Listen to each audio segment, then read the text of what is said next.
Hare Krishna. Are we live, Prabhuji? Oh, yes, we are live. Prabhu.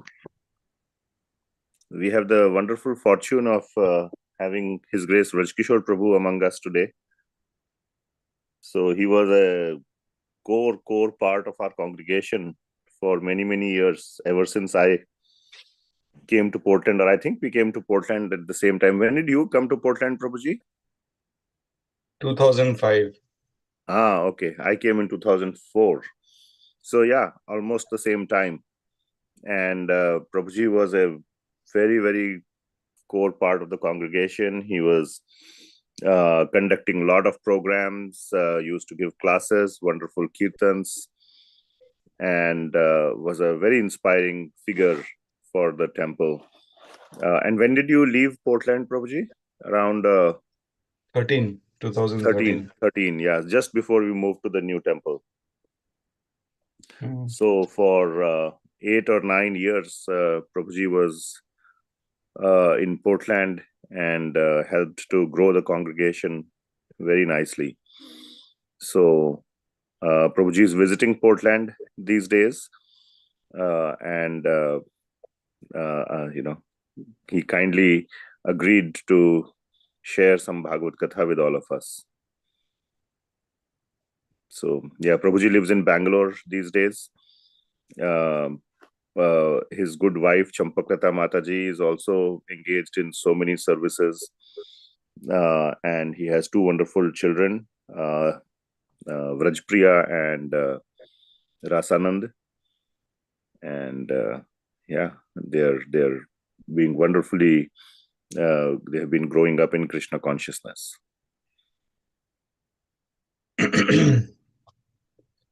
Param Karna Prabhu, thank you for giving me some relevance what you were telling. But it is the glory of all the devotees that they engaged me in some service. So what is the format like? Do we sing Jai Radha Madhav or we just start? Up to you, Prabhuji. Some devotees may sing, or we can start. Totally up to you, Prabhuji. Okay. I guess in the interest of time, we'll just start.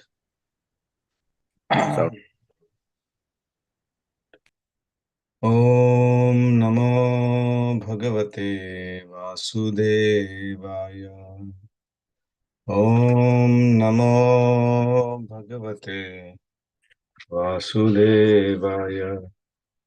Om Namo Bhagavate Vasudevaya. So today we are reading from Canto 1, Chapter 13, entitled Dhritarashtra Quits Home, text number 17. So I'll recite the verse 3 times. Everybody can recite, together with your, everybody is on mute. Evam griheshu saktanam pramattanam tadihaya atyakramad vigyatah kalah paramadustarah.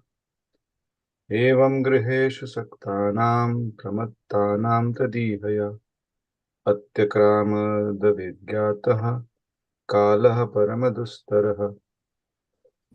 Evam griheshu saktanam pramattanam tadihaya atyakramad vigyatah kalah paramadustarah. Evam, thus, griheshu, in the family affairs, saktanam, of persons who are too attached, pramattanam, insanely attached, tad ihaya, engrossed in such thoughts, atyakramat, surpassed, avigyatah, imperceptibly, kalah, eternal time, parama, supremely, dustarah, insurmountable. Translation and purport by Srila Prabhupada. Insurmountable, eternal time imperceptibly overcomes those who are too much attached to family affairs and are always engrossed in their thought. Purport. I am now happy. I have everything in order. My bank balance is quite enough. I can now give my children enough estate. I am now successful. The poor beggar sannyasis depend on God, but they come to beg from me. Therefore, I am more than the Supreme God. These are some of the thoughts which engross the insanely attached householder who is blind to the passing of eternal time. Our duration of life is measured, and no one is able to enhance it even by a second against the scheduled time ordained by the Supreme Will.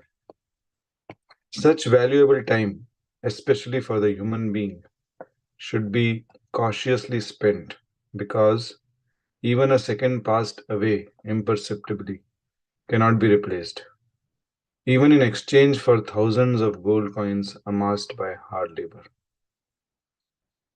Every second of human life is meant for making an ultimate solution to the problems of life, that is, repetition of birth and death, and revolving in the cycle of 8,400,000 different species of life. The material body, which is subject to birth and death, diseases, and old age, is the cause of all sufferings of the living being. Otherwise, the living being is eternal. He is never born, nor does he ever die. Foolish persons forget this problem. They do not know at all how to solve the problems of life, but become engrossed in temporary family affairs, not knowing that eternal time is passing away imperceptibly, and that their measured duration of life is diminishing every second, without any solution to the big problem, namely repetition of birth and death, disease and old age. This is called illusion. But such illusion cannot work on one who is awake in the devotional service of the Lord. Yudhishthir Maharaj and his brothers, the Pandavas, were all engaged in the service of the Lord Sri Krishna, and they had very little attraction for the illusory happiness of this material world. As we have discussed previously, Maharaj Yudhishthir was fixed in the service of the Lord Mukunda, the Lord who can award salvation, and therefore he had no attraction even for such comforts of life as are available in the kingdom of heaven, because even the happiness obtained on the planet Brahmaloka is also temporary and illusory. Because the living being is eternal, he can be happy only in the eternal abode of the kingdom of God, Paravyoma, from which no one returns to this region of repeated birth and death, disease and old age. Therefore, any comfort of life or any material happiness which does not warrant an eternal life is but illusion for the eternal living being. One who understands this factually is learned, and such a learned person can sacrifice any amount of material happiness to achieve the desired goal known as Brahma Sukham, or absolute happiness. Real transcendentalists are hungry for this happiness, and as a hungry man cannot be made happy by all comforts of life minus foodstuff, so the man hungry for eternal absolute happiness cannot be satisfied by any amount of material happiness. Therefore, the instruction described in this verse cannot be applied to Maharaj Yudhishthir or his brothers and mother. It was meant for persons like Dhritarashtra, for whom Vidura came especially to impart lessons. Hare Krishna.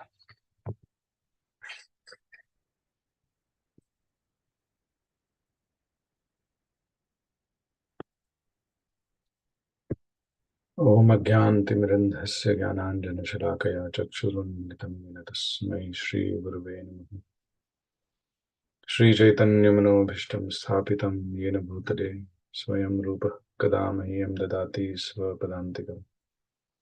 Vandeham Shri Guru Shri Utapadagamanan Shri Gurun Vaishnavanscha Shri Rupam Sagar Jotham Sahagara Raghunathan Vitantam Sajivam साद्वैतं सावधूतं परिजनसहितं Krishna Chaitanya देवं श्री राधा कृष्ण पादान् सहगण ललिता श्री विशाखान्वितांश्च नमः ओं विष्णुपदाय कृष्ण पृष्ठाय भूतले श्रीमते भक्ति वेदांत स्वामिनिति नामने नमस्ते सारस्वती देवे गौरवाणी प्रचारिणे निर्विशेष शून्यवादी पाश्चात्य देशतारिणे हे कृष्ण करुणा सिंधु दीनबंधु जगतपते गोपेश गोपिका कांत राधा कांत नमोस्तुते तप्त कांचन गौरांगी राधे वृंदावनेश्वरी वृषभानुसुते देवी प्रणमामि हरिप्रिय जय श्री कृष्ण चैतन्य प्रभु नित्यानंद श्री अद्वैत गदाधर श्रीवासदि गौर भक्तवृंद हरे Krishna Krishna Krishna Hare Hare Hare Ram Ram Ram Hare Hare Hare Krishna. So I would really feel encouraged if everybody gives their darshan on Zoom, because it's difficult to properly engage in speaking when you can't see people. So if you can, please turn on your videos. Jai Hare Krishna, Balnitai Prabhu ki Jai. Okay, so this verse and this purport is a very sobering verse and purport. So in the Bhagavad Gita, 7th chapter, Lord Krishna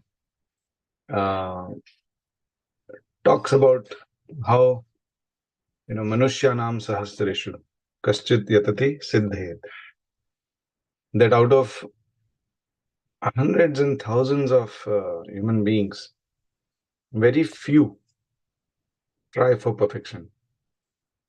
Right? So Srila Prabhupada here is describing this whole thing about illusion, that how majority of the human society is gripped by this illusion, and the illusion is that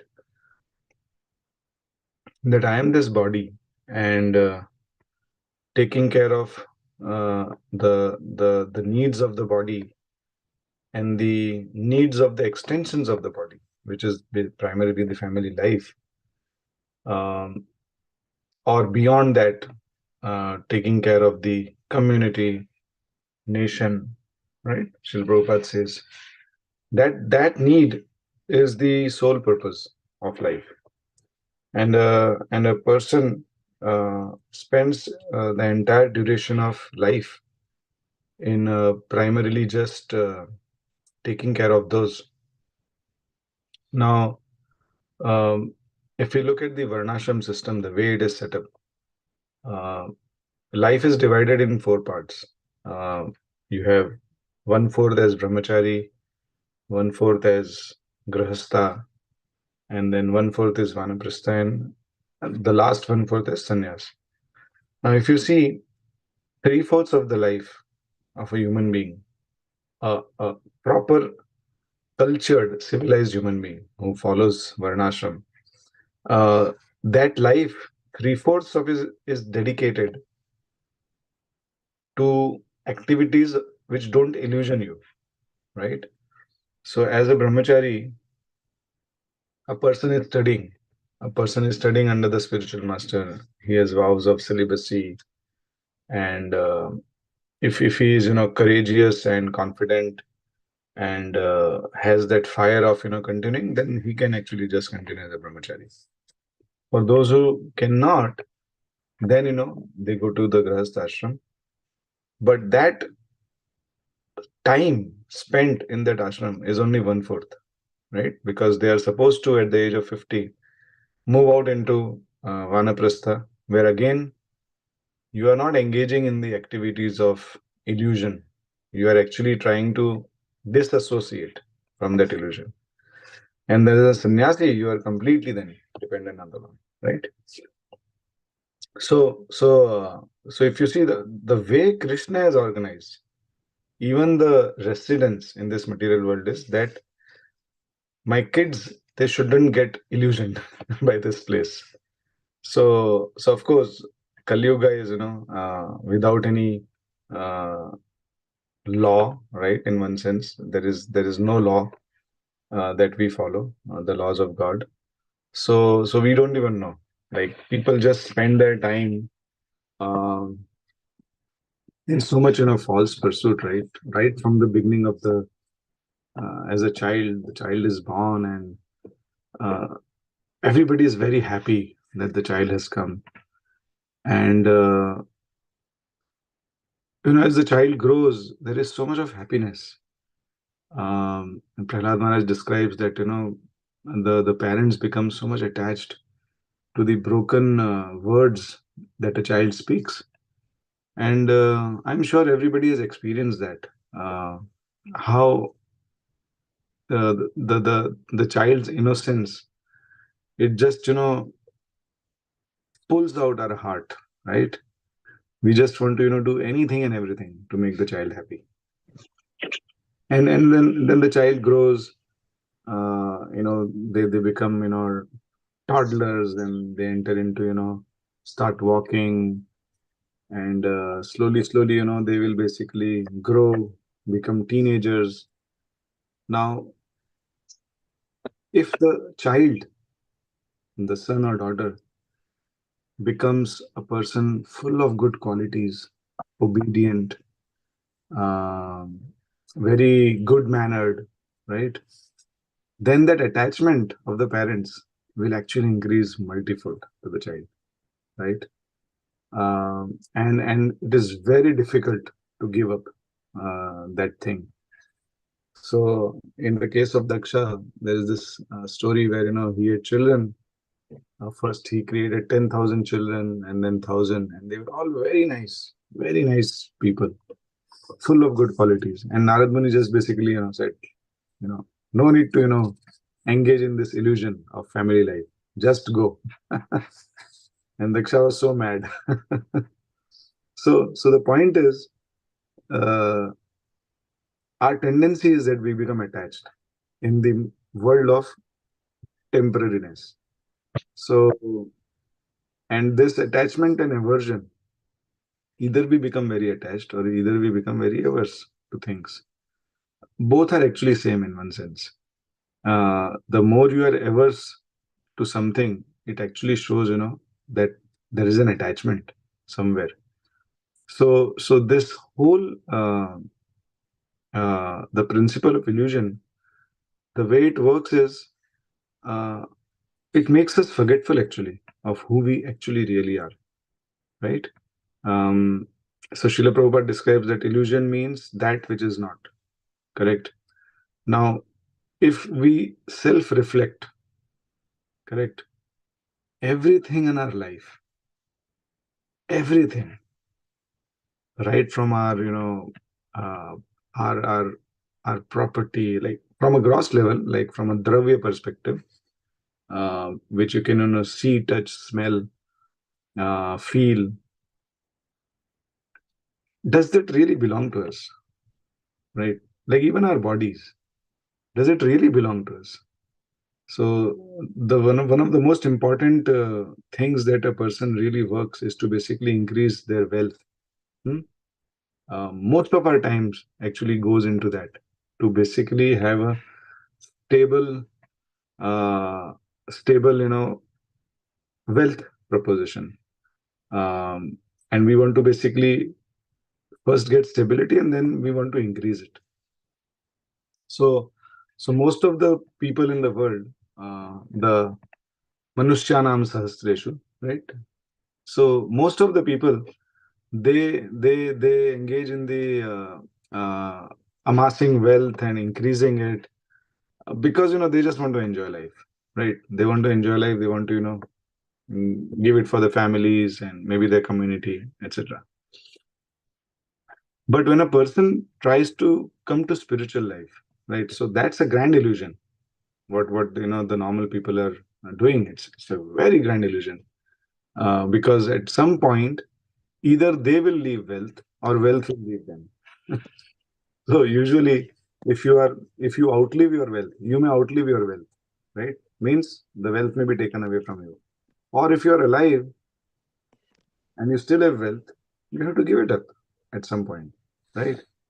But when a person tries to become spiritual, right? They come to a spiritual path. Now, when we say spiritual path, it doesn't necessarily mean only, devotional service to Krishna. There are so many spiritual paths. A person may actually try, different spiritual paths. Therefore, Krishna says, Yatatam api siddhanam kaschin mam viti tatvata. That even out of those who try, right, to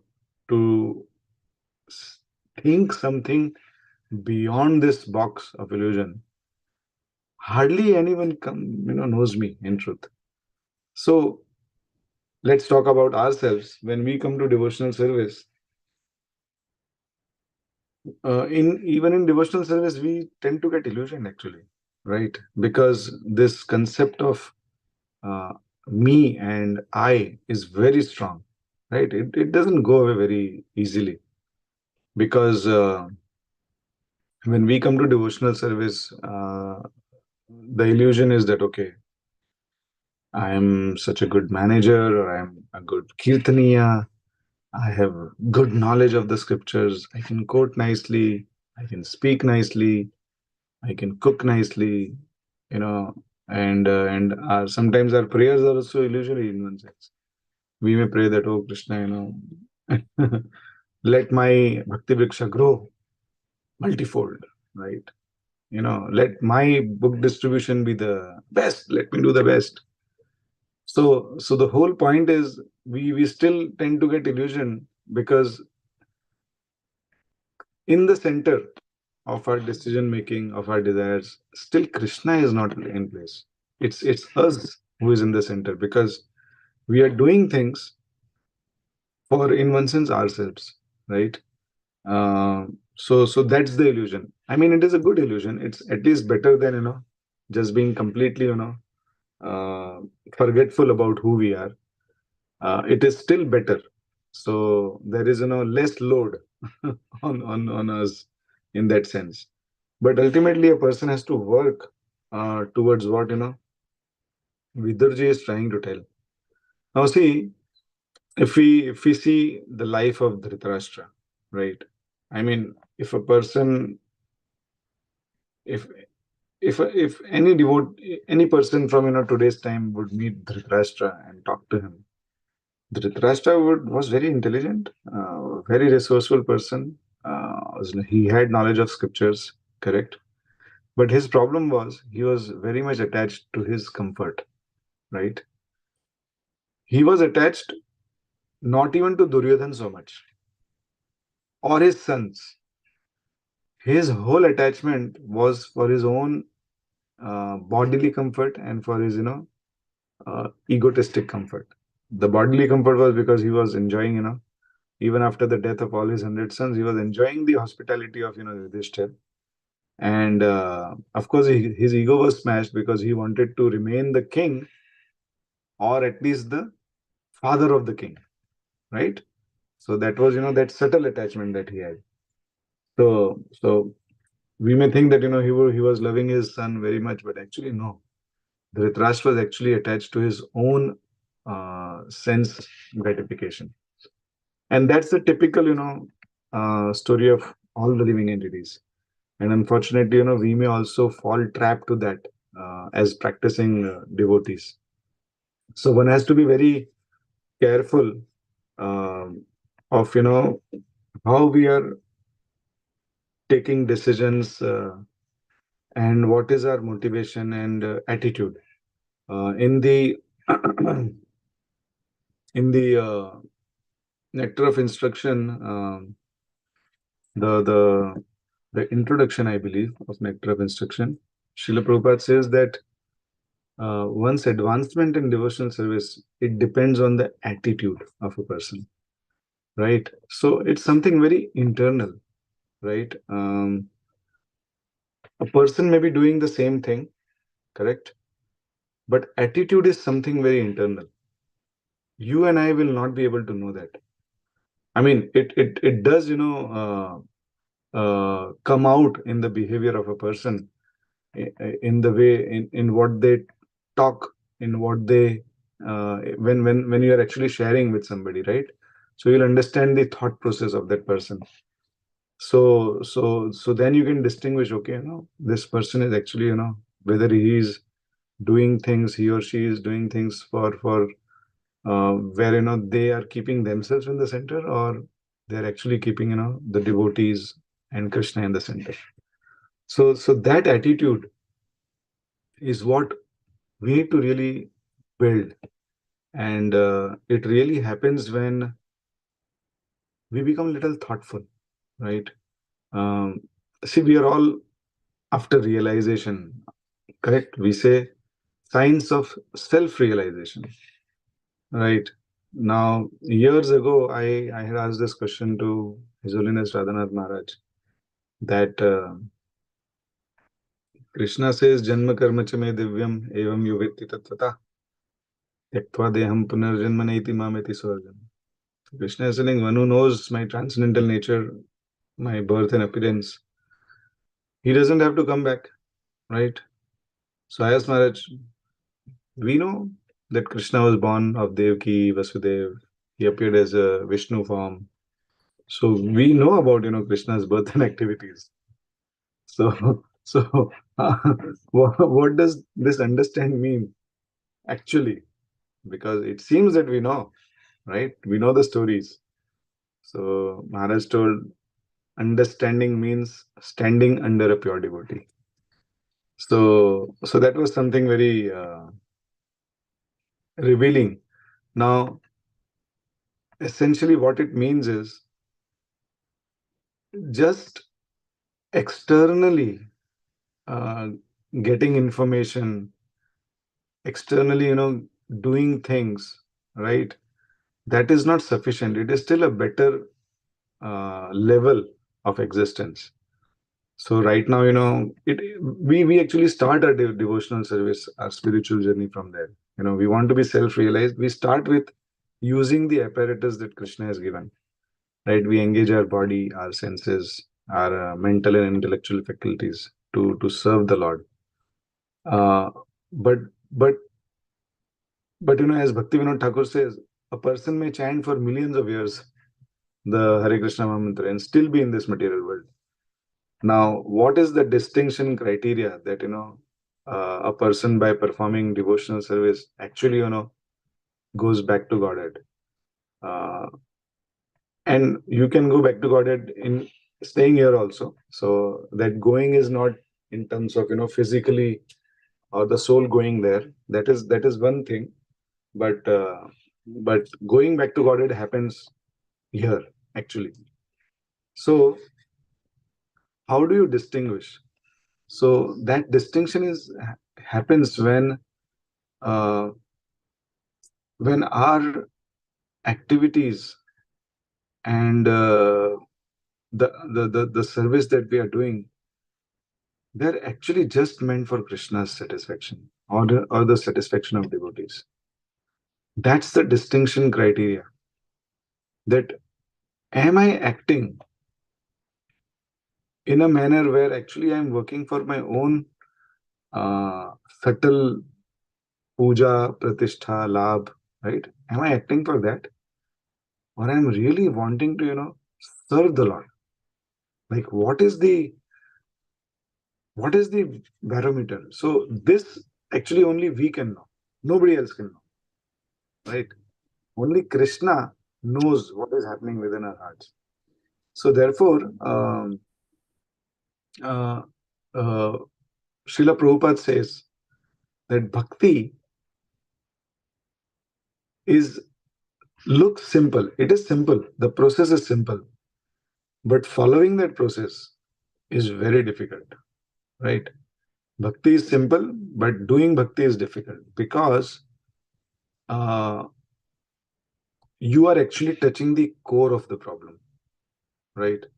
So, like, our Jaisachin Prabhu is a cancer specialist, and you see all these chronic diseases, right? Many times the diagnosis is very easy, but actually resolving that is not very easy. Curing that is not very easy. Why? Because the problem is at the cellular level. That's the most fundamental level of existence of the body, right? So in the same way, when we are doing devotional service, actually what we are trying to solve is the problem of the false ego. And the false ego is such that it becomes great, much stronger when we come to devotional service. Actually, there is a all possibility that we may actually end up becoming more egoistic when we are actually in devotional service. And we can see this in so many examples in the Srimad Bhagavatam. Like Srimad Bhagavatam gives examples of uh, uh, the pure devotees are there, and then there are karma mishra devotees, right? And there are other people like Dhritarashtra. So there is a whole rainbow of uh, different people, and by studying their characters, actually we can understand where we actually stand in the whole thing. So one has to be very thoughtful, and one thing I have learned is that we become thoughtful when we actually slow down in life, right? If you see, I don't know how many people take a walk in nature, but when you actually walk, you can actually experience and you can gain a lot of knowledge. Now when you start running, then your energy is going in running, of course, but the scenery and all is passing very fast, right? And if you go by a cycle, then you are faster. Then you may actually go on a two-wheeler through the forest. Then you become more fast. And what about Mercedes? So fast, everything is like can't even see what is passing, right? And if you're going by a train or plane, then there is no question of experiencing anything. So the point is, you gain knowledge, you gain experience when you become slow down, when you slow down in life, right? And slowing down basically makes us think. It makes us more introspective. We have to actually take a stock of, okay, where am I? Means this was my goal. This is where I want to reach. Am I really doing uh, properly about that? Where are my attachments getting fixed? Like what is my real, like for example, when you get up, so many people, like if you people who are wealthy businessmen, and uh, they are actually in the stock market or some anything. The first thing they will get up and see is they will actually see their, okay, what is my wealth like. They'll probably just go to their the stock market trading website and check. So when I get up, what is my first thought, right? So that may give us some insight into where we are. Are we still on the path of illusion, right? Or are we actually progressing? So when it comes to, like, there are so many devotees in Braj. When they get up, the first thing they see is a picture of Radha and Krishna. So they'll have a locket, and when they will see, they'll open their eyes and they want to see the first thing as Radha and Krishna. They remind themselves, okay. So I mean that's a good habit. It's a good uh, what you say, gesture actually. Uh, but still, things always tend to become mechanical, right? We lose the spirit out of the ritual many times. So one has to be very careful that whatever I am doing, what is my spirit behind it? So if my spirit is really to serve the Lord, to serve the devotees, then then you can be confident, right? But if my spirit is not that, then there is work to do, and we should be happy. At least we have a goal, right? We have a clear path in our front, which many people don't know, correct? So at least we can be happy about that, and then start making small fixes. Um, so the one thing which gets really mechanical, so the whole problem of mechanics is when you repeat something, it becomes mechanical, right? So we repeat the Hare Krishna Mahamantra, and because it's a repetitive process, it tends to become mechanical. We may have services scheduled, every week or every day, every month, maybe. You know, I know some devotees, may have a rooster of, giving classes, and they may say, okay, I have to speak every month.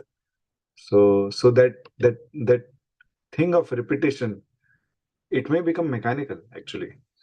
So one has to be extremely cautious about that. And this mechanical thing can be broken when we actually slow down, when we are not in a hurry of completing things. Correct? So one devotee, I heard long back that in a journey, the destination doesn't matter. The journey matters, right? So while we are in our journey, right, in life to become Krishna conscious, so let's not focus on the destination always. Sometimes devotees come into this thing. I have to go back to work. Right? I have to go this. But we need to focus on the activity, right? So when a goal is decided, to achieve that goal, you have to create certain systems and processes, right? For example, if a person wants to lose weight, for example, right? So I'm giving that example because I have many times tried to do that.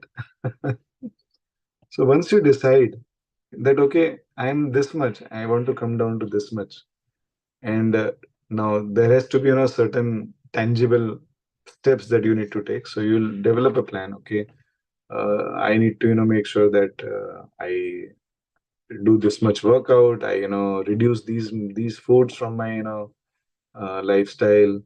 So some changes, right? Now once that is decided, what are the systems and processes, then you should forget the goal. Then don't focus on the goal, because what happens is we tend to keep the focus on the goal, but we forget to do these activities properly, and then we never achieve the goal.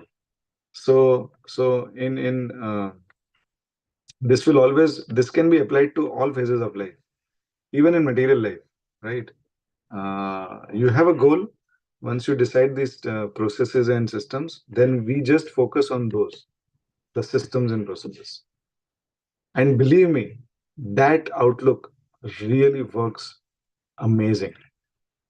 So I want to, so the goal should not be to uh, become a great artist. What you should try to become is that I want to do my best in my art, right? The goal shouldn't be, oh, I want to chant 192 rounds. Goal should be, I want to listen to every mantra and put my heart, right? That's the activity, that's the steps to achieve the goal. So that way, whatever we want to achieve in life, right? So we want all to be self-realized. We all want to be self-realized. We all want to become come out of the illusion of of this material world. Of course, that's the goal. But then what steps we have to do? We have to really put our consciousness there, correct? So there's always this example given of the fire sacrifice, right? That there is the fire sacrifice going on. So there is a receiver, right? The fire is the receiver of our offerings, and then there is the actual offering, and then there is a person who is offering, right? So now It may happen that everything is good, but the offering is not going in the fire, right? That happens. And that happens especially in our devotional service. Everything is there, but the consciousness is not there. It's somewhere else. So this slowing down, this concept of slowing down in life, that really gives us a lot of knowledge. It really points out fallacies that we may unknowingly be doing actually, and it really helps us. So I'm sorry, I just spoke on the first part of the verse, but in here, Srila Prabhupada is telling that he's describing the nature of Yudhishthir Maharaj, right? That see a person in that position of Yudhishthir Maharaj, where he has everything at his disposal. Right? How many people have good family members, right? Where you have complete trust, complete faith, right? You know that you are not going to be cheated. Yudhishthir Maharaj's brothers, they were worshipping him, right? Yudhishthir Maharaj's wife, of course they lost all the children, but they were all great people, completely dedicated to the family, obedient. And his kingdom, every citizen was loving him. And what was the size of his kingdom? The whole earth, right? So much wealth, so much opulence at disposal. But he was fixed in the service of the Lord. So this word fixed, right? So now this word fixed is very important. So like people like me, we are wavering, we are still not fixed, because sometimes we want to do things for the Lord, but have our own agenda, right? Okay, mujhe bhi kuch mil jayega. And so that is not called fixed. But Yudhishthir Maharaj's thing was very clear.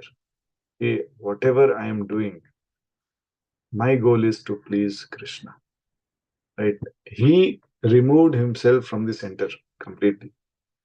Only Krishna. I want to do it only for Krishna, right?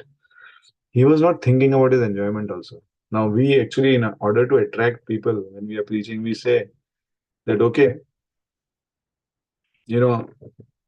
if you are serving the Lord, the servant also enjoys, right? We always say that. Now, that is just to attract. But believe me, when you actually become a good servant of Krishna, Krishna may treat you like the Pandavas, and the Pandavas were not enjoying. They had to go through a lot. Of course, Lord Krishna doesn't do that to everybody, because not everybody can take it.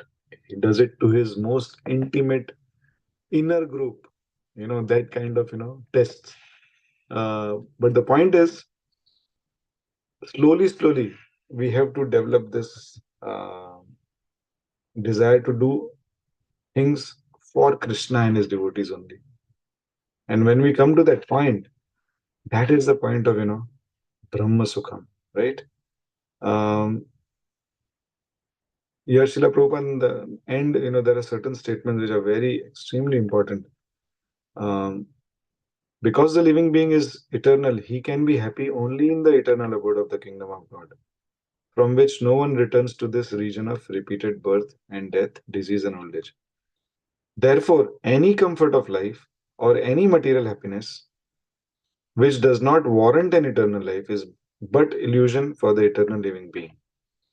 One who understands this factually is learned. And this is important. And such a learned person can sacrifice any amount of material happiness to achieve the desired goal known as Brahma Sukham, or absolute happiness. Real transcendentalists are hungry for this happiness. And as a hungry man cannot be made happy by all comforts of life minus foodstuff, so the man hungry for eternal absolute happiness cannot be satisfied by any amount of material happiness. So, I mean, concluding this, I'm just asking this question to myself, that what am I hungry for in life? right? Means everybody should ask this question and you answer. You don't have to say, but that answer will actually let us know where we actually stand. So we need to understand what is my hunger for, right? And if our hunger is for the right thing, then extremely good. But if our hunger is not for the right thing, then we need to work towards it. So I would end the class here. I am really sorry. I got up very late. My jet lag is going on. I couldn't prepare for the verse. Originally, I thought Param Karna Prabhu had shared the verse with me last night only. So usually I jot down notes, spend some time. But this time I just read the verse and just barged in, came, and I was late. I'm really sorry for that. So thank you for accepting whatever broken and imperfect things I may have said. Hare Krishna. So we have 7 minutes. If there is anybody wants to enlighten everybody else on the call or have a question, then we can take. Hare Krishna. Hare Krishna, Prabhuji, Dandavats. I think your broken class, as you said, is very cohesive and very enlightening for many of us. For me, certainly. So Param Gana Prabhu, you could have given the class actually. You tricked me. I saw the opportunity to hear from you. Okay. So I requested you and you graciously accepted. Because I really thought that you are busy with your mother's health and everything. So I said, okay, chalo. Prabhuji ke liye maine kuch kiya nahi. I have not done anything. Let me do something at least for him. Anyways. No, I have been busy. So yes. Okay. I don't even have a proper connection here. So but it was such a wonderful class. I really, the thing that I have been thinking, I mean, in a class, we hear many things in all classes.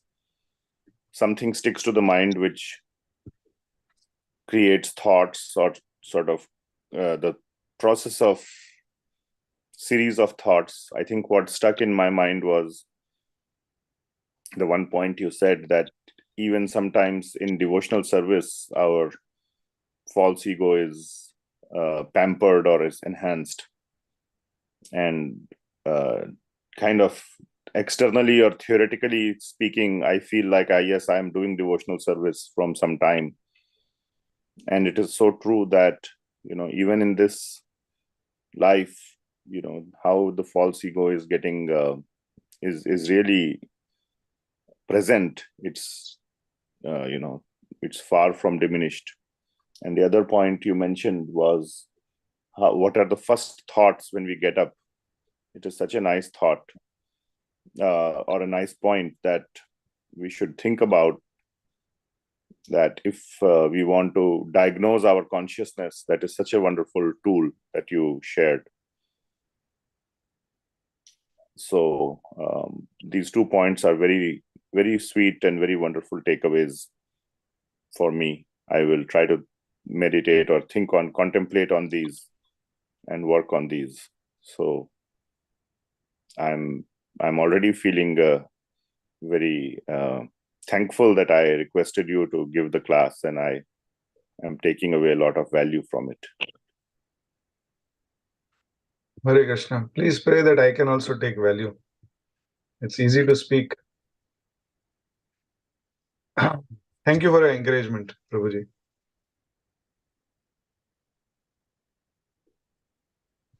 Anybody wants to throw some light? Balnitay Prabhu, you want to speak something? Devotees, I want to see you. Can you just on your videos? I like the point that you made of slowing down and not being and being cautious of being mechanical, because I've heard this is a big problem in our attaining our desired goal, is becoming mechanical. But to increase this hunger by chanting from the heart. I really like this point Prabhupada is using this word hunger, being hungry, because that's really what we need. If we're not hungry for our desired goal, then we'll be complacent. Like if you, I always hear the example, if you think of the Govardhan Puja feast and how much you eat after Govardhan Puja celebration, you honor so much prasad, and afterwards you can't even think about eating something else. So if somebody brings you even the most delicious thing, your favorite food item, you will not be able to eat it. But someone who's engaged in Pandava Nirjala Ekadasi, if they have not eaten all day, and the next day you give something that even you may not like all that much, you'll very much eat it. So if we have this eagerness for Krishna, then it helps to it will propel us to the place we want to be. So the Prabhupada also used the word urgency. We've talked about lots of times. So thank you, Prabhu, for bringing out those points. And you say broken and all this and that, and your humility. I very much liked your class. Thank you, Prabhu. Hare Krishna. Thank you, Balnidhar Prabhu.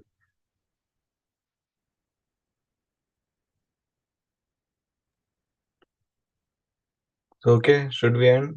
Narottam Vilas Prabhu, you are on mute, I think. Hare Krishna Prabhu, thank you so much for your wonderful class, Prabhu. Again, and to second what Paramkar Prabhu and Balnidhar Prabhu mentioned. And one of the things which Prabhupada mentioned is the purport, saying that we should spend every second which is passed away cannot be brought back, even by paying thousands of gold coins. And I remember Bhakti Rasamrita Sindhu, Rupa Goswami says, one of the characteristics of a devotee who is very determined in spiritual life is avyartha kalatvam.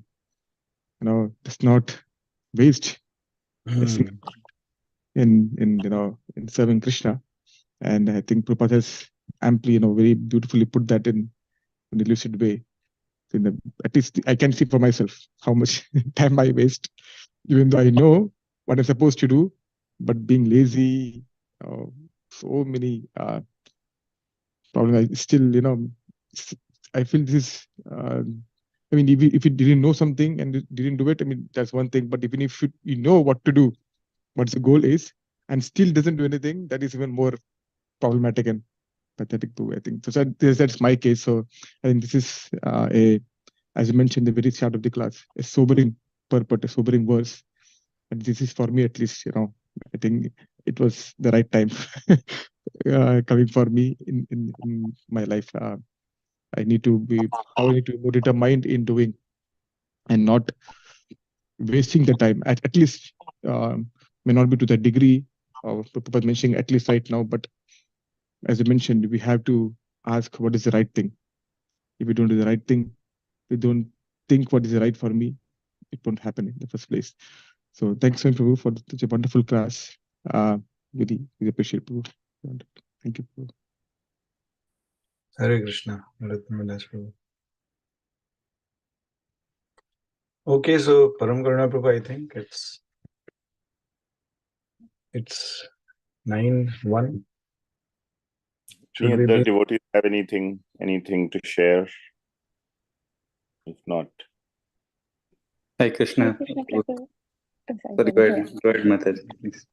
So, thank you so much for the very enlightening class. I think it was very, as Paramahansa Prabhu said, it was very, very effective, at least for me. And when you said how important the journey is, it's not the goal. We have to concentrate on how the journey is. There are a lot of points that I can take back from today's class. And yeah, Prabhu, thank you so much. Prabhu, also, are you, I'm sorry, I'm seeing you for the first time. I did meet you at Narottam Prabhu's place, but are you residing in Portland or are you visiting?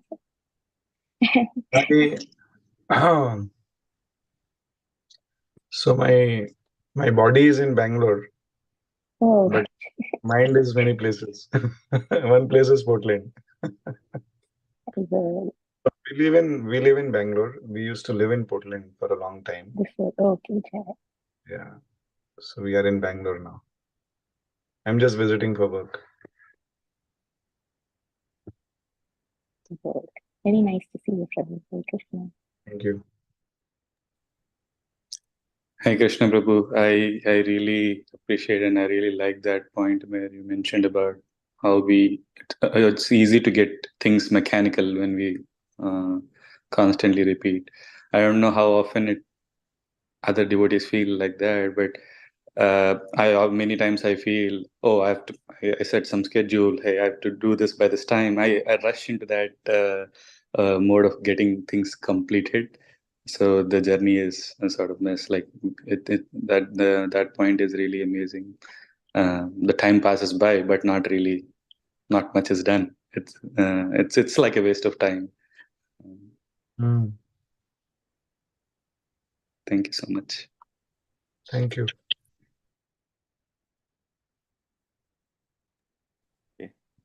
Thank you, Prabhuji. Thank you so much for sharing such wonderful katha with us. The points, your realizations, I have always remembered they are many times extempore, but in that the benefit, it comes from the heart. It comes from your realizations. So I heard in some classes that from devotees, when they cough and sneeze, we have to catch whatever we get. So it is involuntary, it is not planned. So it is like that, but you may think it is like that, but the benefit is ours. Actually, whatever the speaker speaks is actually coming from the audience. So the audience's energy influences the speaker to speak what people want to hear. Right? So all glories to all of you.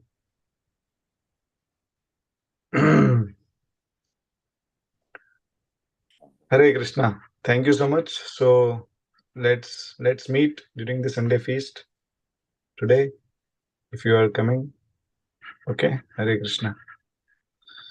And let's chant from our heart, right? Not to finish it. And yeah, there is a certain quality, to chanting that really attracts Krishna. So let's do that. Let's do it, and let's do it right. We all do the right things, but we don't do it rightly many times. So we don't get so much of benefit out of it, actually. Hare Krishna Prabhus, thank you. I also learned so many things today while talking. I gathered some things that I need to also work upon. So thank you for the consciousness that you put, which made me inspired, right, to speak some things. And it was actually, while I was reflecting what I spoke, I think I should follow what I speak. Actually, one time I heard a nice proverb. So I was in the habit of reading proverbs, right, or statements. So there was somebody, I don't remember his name. I used to read this Reader's Digest. It was a magazine in India. So I read that if you follow what you advised others, you will become perfect. So, and it's a very profound statement, because when we speak, we really speak very nice things, but unfortunately we don't follow. So today, whatever I spoke, I think I need to follow that. And by your blessings, I will follow. Hare Krishna. Hare Krishna. Jai Grantaraj, Srimad Bhagavatam ki jai. His Hare Divine Krishna. Grace, A.C. Bhaktivedanta Swami Srila Prabhupada ki jai. Ananti Koti Vrinda ki jai. Thank you very much for this. Hare His Grace Krishna. Vraja Kirshore Prabhu ki jai. Thank you so much. Hare Krishna. Desachinandan Prabhu was here. Yeah, I just heard him. In and out, in and out. Akashvani. Excuse me? Oh, the Please iPhone. go ahead, Prabhu. Sorry. Yes. Please make any corrections or improvements. Suggest some improvements. Like you If you said, we have suggest Sachidanand Prabhu, he is a very conscious and he practices that, slowing down. I have seen him, he's never in a hurry to do anything. And that makes him a deep human being, deep, devotee. No. I think I've been only catching smatterings of the conversation because of, what's going on. But I think you're right that we, need to follow what we preach. I mean, that's why sometimes we resent family members like children and spouses because they point out that defect in us. So, yes, I mean, the entire Bhagavatam is talking about a qualified speaker and qualified listener. So obviously that's an important message. I miss your lectures. It gives me fond memories of what we used to do.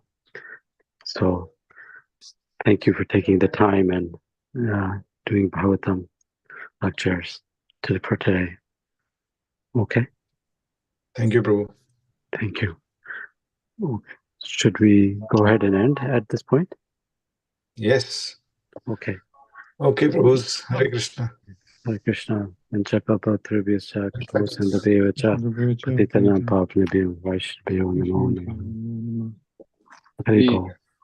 Hare Bol. Hare Krishna.